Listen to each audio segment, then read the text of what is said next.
Welcome to Eclipse of Ideas, where we break down the greatest minds in political thought and philosophy. Today, we dive into the legendary works of Aristotle, the father of political science. Unlike his teacher Plato, Aristotle took a more grounded approach to politics. His political philosophy shaped centuries of governance and still echoes in our modern systems. Let's explore 5 key ideas that Aristotle championed and see how they can still influence us today. Aristotle believed that humans are by nature political animals. What did he mean by that? Simply put, he saw the polis, or city-state, as the ultimate form of human organization. It's where we thrive, where we find purpose, and where we develop virtues. To Aristotle, living outside of the polis was unnatural, almost as if you were less than human or more than human. He even said, "He who is unable to live in society, or who has no need because he is sufficient for himself, must either be a beast or a god." It wasn't just about surviving in groups, though. The polis was about achieving the good life. In this city-state, Aristotle saw citizens engaging in debates, politics, and the pursuit of justice as a moral obligation. For him, the well-being of the community was inseparable from the well-being of the individual. Even today, we can see how political organization shapes our societies, from local government councils to global organizations. The polis may be ancient, but the idea of community and politics remains just as important.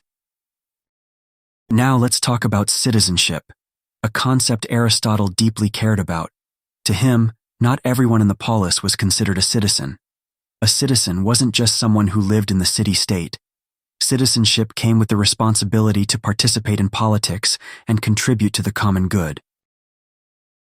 In today's world, we often take citizenship for granted, but Aristotle emphasized that true citizens actively engage with their government, discussing laws, making decisions, and shaping the state itself.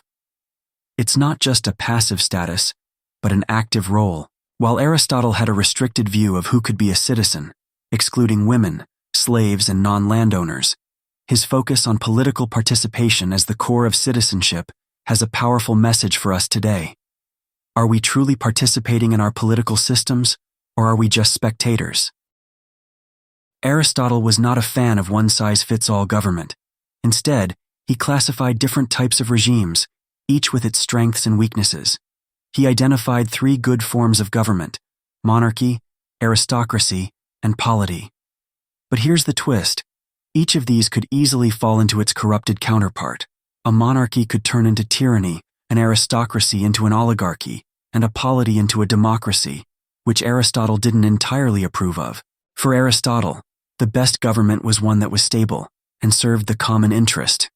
He favored a polity, a mixed form of government that combined elements of democracy and oligarchy. It offered the balance of the rule of law with enough flexibility for change. The idea of balancing power to prevent corruption is crucial even today.